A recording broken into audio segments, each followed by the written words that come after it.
Making a miniature is quite a process. First, it starts off with an idea that someone then has to draw out so the rest of us can see what it should look like. That gets given to or is referenced to the sculptor, who creates it in 3D. My job today with this mystical owl is going to be finishing off that process and putting color to the sculpt, in line with the official scheme.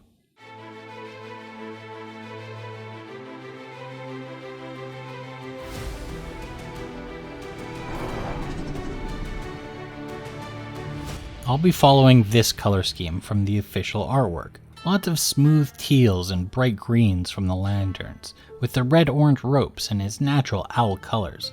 The tricky part might be these little accents in the folds, as they're not something sculpted, so will have to be freehand. So that anyone can follow along with this video, we've made Fong Hai available in a few places. By joining the Trapper tier for $12 on either our Patreon or My Mini Factory Tribe.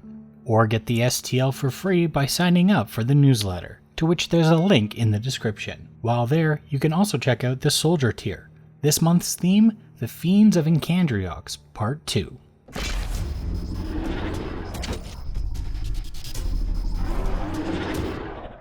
I'm going to start with mapping out all my teals for the robe, because teal is one of those magic colors that is very simple to make, but can end up too far one way or another really easily.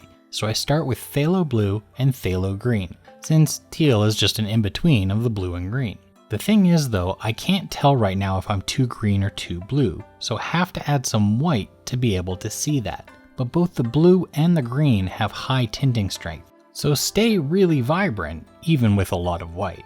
I'll go back and forth between the blue and green to make it either more blue shade or more green shade. I'm aiming for middle of the road between the two. Then to get my light and dark mixes, I just add black to get something a bit darker. Carbon black works well because of its blue tint. Then just another mix with the white, but brighter than my mid for the white. I don't want a huge contrast between these shades because cloth tends to have a shallow contrast, and this is all for the cloth. Now this is a big model, so I'm not going to base coat the whole thing with a brush. But I do want to get a head start to reach places an airbrush might have a problem. So something like behind his hands here and behind some of the lanterns that are attached to his body. Basically anywhere I'd have to flood in order to reach. By doing it with a brush instead, I won't lose that detail in those tight spaces to get a solid coat. Then for the rest of it, that's when I break out the airbrush, filling it with my medium and the dark color I mixed up. Now I can spray all the more open surfaces. It should overlap with where I did the brush painting so that those are blended together. And of course, with a second coat, everything is going to become smoother and more homogeneous. The gray base coat being a mid color between the white and black will carry the teal perfectly, leaving us with a vibrant but dark undercoat. The section under his neck is a bit darker than the surrounding kimono, so I'm going to make that a little bit darker as well with just a wash. So taking my dark teal and adding just a bit more black and more medium, I'll use it as a glaze-like wash to cover the surface and get in those crevices. When it comes to highlighting, I could easily do it with the airbrush, but sometimes the airbrush can feel too smooth. And so sometimes we can highlight again with the brush after, but I find that ends up being too much and ends up ruining the airbrush part. So I do want some of that brushed look, so I find the best way to do it is the opposite order. Brush on the highlights first, then go over with the airbrush to smooth it out. So that's what I'm doing here, just taking my mid color and just brushing it into the folds. I'm not too worried about it being neat as I'll blend it after. To get the airbrush part of it, I fill my airbrush with my thin medium, then just take a brush full of the paint and mix it in. We don't want this that opaque, so that's why I'm not putting in much paint, about 5:1. I'll flip the model upside down for this because I do want the angles of spray to only catch the top halves of our cloth folds. So this is what I mean by we could have done this with an airbrush to begin with. By using the angle of spray, we could have captured only the upper folds with the paint, and it would have been very neat, but also looked airbrushed. I've got one more highlight to go, but I only want it from above really, because in the artwork, most of his lighting comes from above. So to help guide me, I'm going to first do a layer with the airbrush, a very thin one. So in here is my medium mixture again with my highlight mix from before. And I'm just spraying from above. I will do another of these layers later, so this only needs one quick coat for reference. With a finer brush now and my light mix, I'm going to fill in those highlighted cloth folds, but I'll do it by just making fine lines in the direction the light fades off. And as I get further down, that's when I start to lift my brush and let that highlight taper off into a point. This way I can create a soft, specular highlight on the top of the cloth, but without too much contrast. Now I know I didn't spray down here, but I am going to give some of the cloth ruffles at the bottom of his kimono a highlight too. This will be for later, but since I'm doing it, I might as well grab it now. Before I get to the last layer of spray for blending, I want to talk about that freehand I mentioned at the beginning. Unfortunately, there's a bit of a difference between the model and the art, in that where the pattern is on the art, I can't really get my brush behind on the actual model. So I'm going to cheat a bit and bring those patterns up towards his neck instead. So we should get the same overall feeling, but in a more accessible place. For the mix, I just want to take my highlight color and add some white to it. It's a bit at a time just to make it lighter, but not too light. We still want to keep a low contrast. Then I'll add a bunch of medium to dilute the pigment, because we do want to see what's under this still a bit. To get the pattern on is actually quite simple. It's C's and U's. Start by just making a big C in the middle of the pattern area.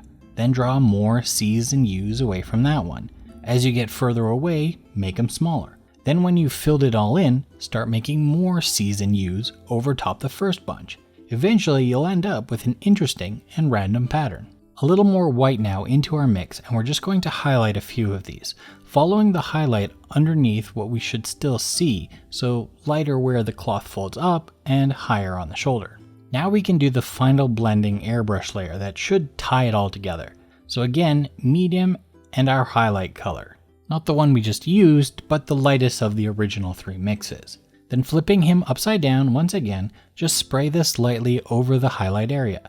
It'll blend out the painted on highlight and filter the freehand pattern a bit to make it mesh with those layers underneath. And you'd think that would make us done with the kimono, but there's one little thing left, and another thing to do, but that's later. But we can take care of the one thing now, and that's the part around his neck here. It's supposed to be darker, but it still needs a highlight of its own.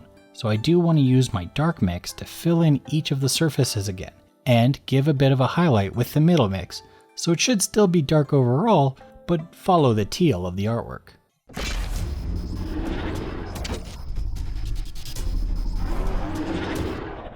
I'm going to do something fun with paint right now, because it's time to paint his face feathers, which I would describe as a brownish gray. So to get my base, I need to mix up a brownish gray, but I'm not going to use any black. Instead, I'm going to make a chromatic black. By adding a bit of this ultramarine blue into the umber and white mix, it starts to desaturate it. As the orange-based brown moves towards blue, the color fades. So I can pinpoint exactly when this mix is brown-gray enough for me. Getting it on the model is just a base coat for the face and hands, so getting it in all the crevices and around the edges. I don't show it here because I forgot at the moment, but his hands too should get some of this. And of course, one coat isn't going to be enough, so a couple of thin ones to get it nice and even. From here, we can just keep adding white up to the brightest highlights, just a bit at a time, so the color isn't going to be too difficult to follow. But method of application is going to be very different, as I'm going to be carefully stippling. I'll start at the base of his neck and add some oval dots in a line, leaving a bit of space between each. Move my brush up and do another row just off center of that one. Then keep doing that row after row until it's covered. For the face, it's going to be a bit different, as instead of small dots, I'll do long lines. And instead of putting them in a row, I'm going to have them radially extend out from his eyes and nose to the outer rim of the satellite dish-like face. Now that I've got a texture that roughly resembles some stacked feathers, I want to keep that trend going for the highlights, but have to prepare between each layer. So I'm going to make a glaze by thinning down the mix and using that glaze to soften between the layers, but also eventually, with enough applications, fill in around the next spot to highlight, which will be where the feathers converge in the middle of his head. Now we go one more step up with white. This shade is going to be the end of the line for the head feathers, but only our mid for the face feathers. For the head feathers, since I don't want the light ones to go as far back as the dark feathers, it means I have to reverse the stippling direction. So instead of starting back at the neckline, I start where they all converged the first time around. making a little star shape until I can eventually just start following the pattern around his head. When I start to get where I feel the light feather cutoff point should be, that's when I start to decrease the size of the dots until eventually they're just tiny points trailing off down his neck. For the face, because this is just the mid layer, I want a pretty full coverage again with just a few gaps between each of the lines, and give each of the cheeks and eyebrows a bit of distinction between them. Like the previous layer, I do still want to blend and feather this a bit, so once again I'm going to make a glaze and use that glaze on the head and face, dragging my brush to and lifting it only in the center of the pool of feathers, and on the face on any high ridges like the cheeks and brows. For the last highlight of the face specifically, that's when I go almost white. Not fully white, as I still add a homeopathic amount of my last mix into it, but pretty much still the full ghost.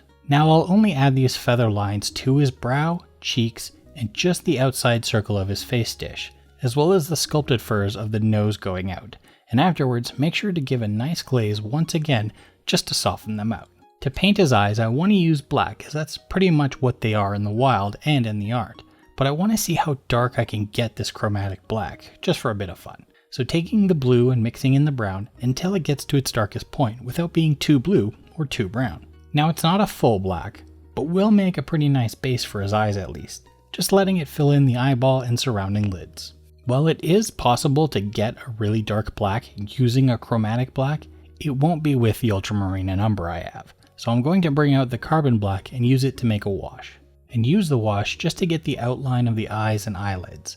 So while it would be possible to get this without breaking out the black, let's just keep it easy and use what we've got. Also, since this is pretty quick, I'll just add a dot of white in the eyes as well, near the top and to the same side, since it represents reflection and not part of the eye, so keep it tiny too. I'm going to use a silly amount of colors for such a tiny beak, so I'll try and be quick with them at least. I'll use a yellow oxide, bone, and brown for the base coat.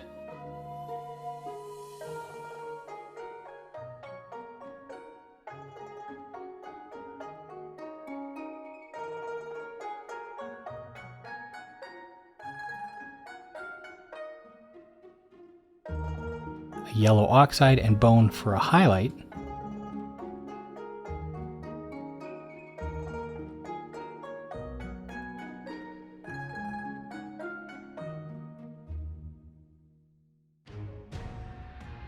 and just a tiny bit of yellow oxide into the bone again for the final highlight, finishing it off with a glaze of that color.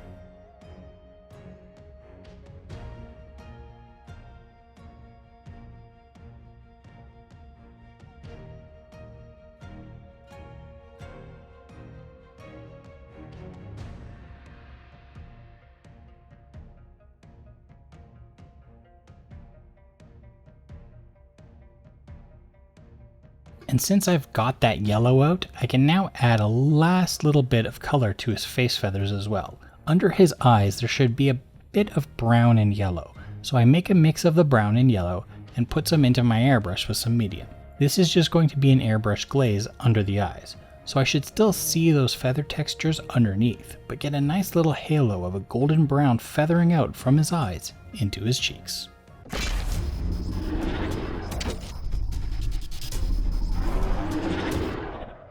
Because his magical hands are his hand, but ghostly, I want to keep them close to the gray of his feathers, just a little more ghostly, so that's why I'm starting with a dark gray, but adding my blue and green again to make it a more ghostly teal, though definitely not as vibrant as his kimono. For the base coat, I'm only going to cover the first half of the fist, and leave the trailing end alone for now. We'll see why later, but for now, just a solid coat over those knuckles. I'll add some white to the previous mix, though also a bit of blue in this case because I want the teal to shift a little bluer than the kimono, so it stands a little bit apart. I'll use this to highlight pretty much everything, just leaving the gaps between the knuckles, but also let it come to a point the closer to the back of the hand I get.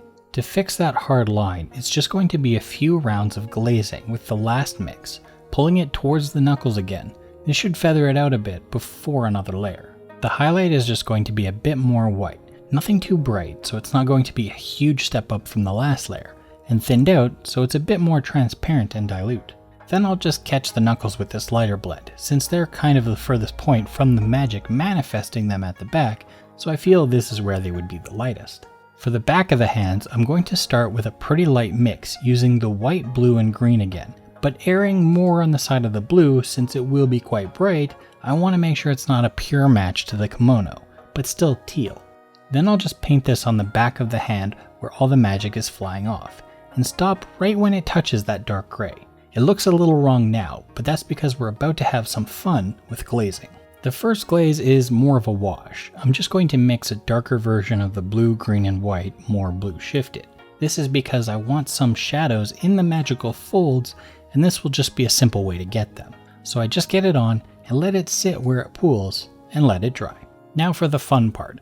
I'm going to really dilute out my base layer with some more medium, and for the best glazes, I find it helps to wick out a bunch using a piece of tissue. Then I want to glaze a bunch of layers, one after the other. The first one is just going to be around the wrist where the colors cross over, and the large round edges of the magic. For the next layer, I want to do it all again, the exact same way, but this time sneaking a little bit further into the other half of the hand.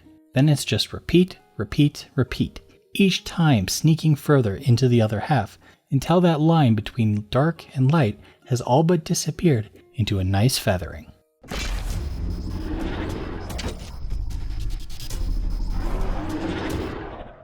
I'm going to do the lantern metals in a non-metal copper, and luckily there's a pretty simple recipe for that.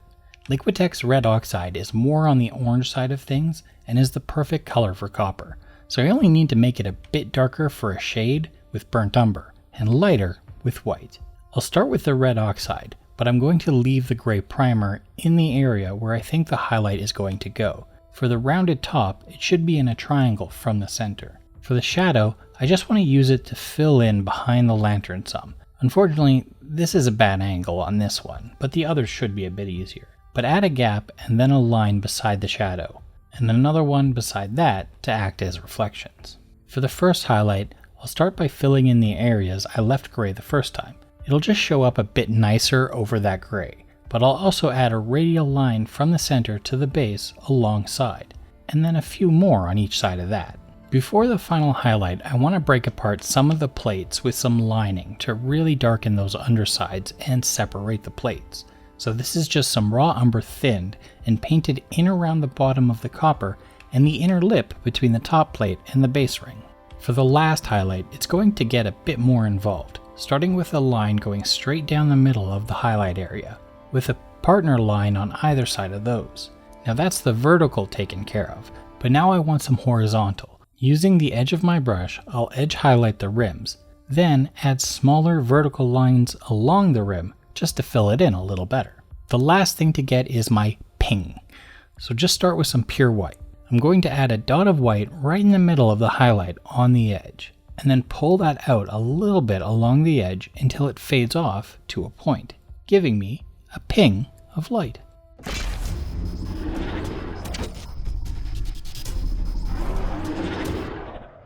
My mixing step is going to be a little bit confusing here because I'm using red oxide again, but this one is clearly more red than the last one. That's because it's actually a different pigment altogether, just named the same thing. But since it's more red, in order to prevent it going pink when getting lighter, I'm using a vanilla yellow instead, which is a very light yellow, so it shifts orange instead of pink. With the darker of the two mixes I made, I'll base coat both the ropes and the tassels. They will get darker than this, I promise, but due to the nature of how ropes are, I feel like that will be best done at the end. For the next layer up, I'm going to lean so hard on the edge of this brush, you'd think it was the hood of a car in an 80s movie. But that's so that instead of picking out individual lines and strands with the tip, I can just easily use the flatness of the edge of the brush to avoid the recesses altogether. Now I was just going to do the two mixes, but afterwards I just don't think there's enough contrast for what I'm about to do next. So I am going to do one more lighter layer, but with a little less density on the model compared to the last one. So more at the bottom of the tassels and the light side of the ropes. With the last little bit of space left on my palette, I'm going to mix up a palette wash. I want this one a bit thin as well, so use a drop of medium and a drop of thinner before adding just a brush tip of the red oxide. Later on, I decided it wasn't red enough, so that's why you see that brown matter there over in the swatches. I just mixed that in to make it a little more red. I want this thin because I want it seeping in between each of the strands and fibers. It should colorize most of the surface, but as it dries it should settle into those recesses way more and leave me with a rich red in the shadows.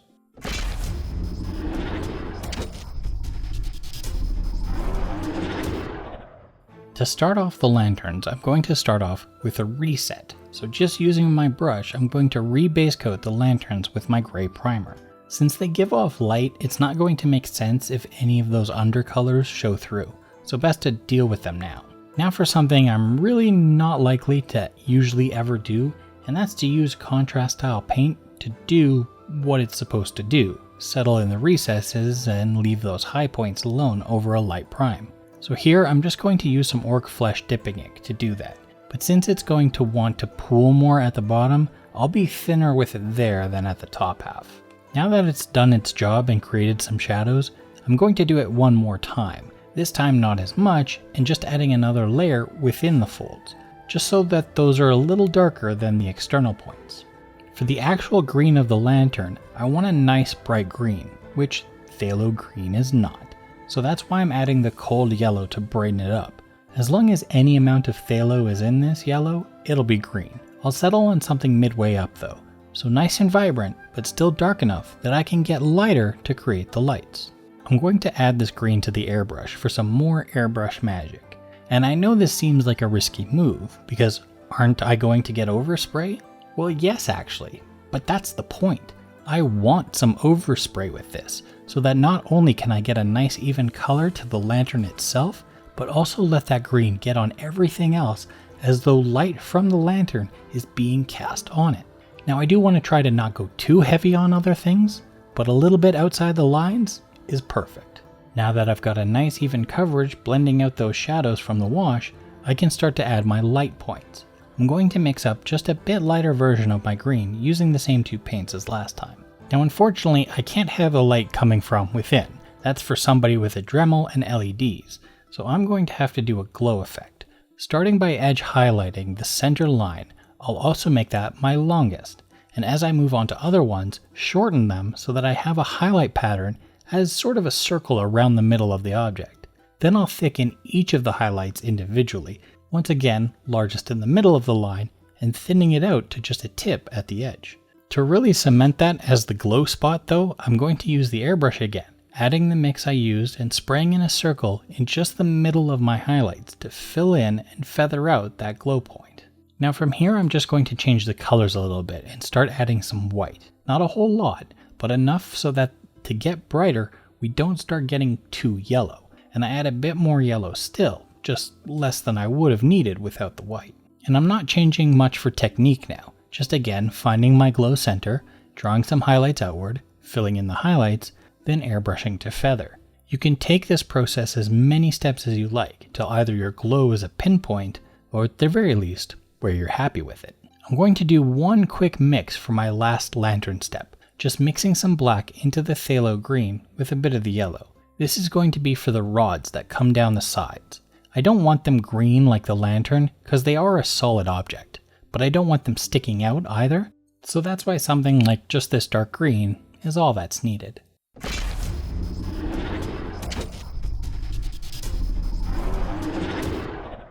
Way back at the beginning, I highlighted the folds of his kimono and said I'd get back to it later. It's been so long I'm sure you forgot, but the truth is I had to finish everything else because now I'm going to do a light airbrush filter. In the artwork, the bottom of his kimono goes yellow instead of teal, so I want to add that yellow atmosphere in now at the very end so that it also affects other parts slightly. So with my usual medium, I add a very small amount of raw sienna in with it.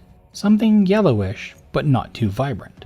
Now I spray very lightly over the bottom half with this. It shouldn't seem like it's going to cover much, and that's not the point. The point is just to tint certain things near the bottom, kind of like what I've done with the green overspray. So the kimono, but also some of the lower tassels. Though I do try and avoid any green since those are an illumination. It would have its own tint. I also put so little pigment in there so that I can slowly build this up. Therefore it's going to take quite a few layers before we can really see a difference.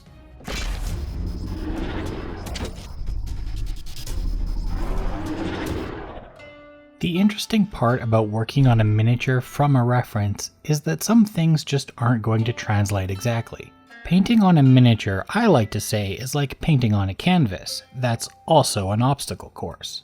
Certain angles or objects are just going to get in the way of the brush, like the kimono's pattern. Other things like the lanterns can't translate exactly either, because while in an artwork they're only ever seen from one angle, on a model they're seen from every angle. And while on a 2D piece of art you can create really heavy contrast between the front and perceived back, on a miniature that only really works if you only photograph it from a single direction. But where's the fun in painting for a picture? Check out all of our links in the description. Sign up for our newsletter to get the free STL, visit the Patreon to have a look at the rest of the Masters of the Elements and the Fiends of Incandriox Part 2 models. Also, there's a link to our My Mini Factory where you can grab older collections for both wargaming and tabletop RPGs. Subscribe to this channel to get notified every time we release a video, and check out my personal channel, Paintman Journeying, for more painting tips and tricks.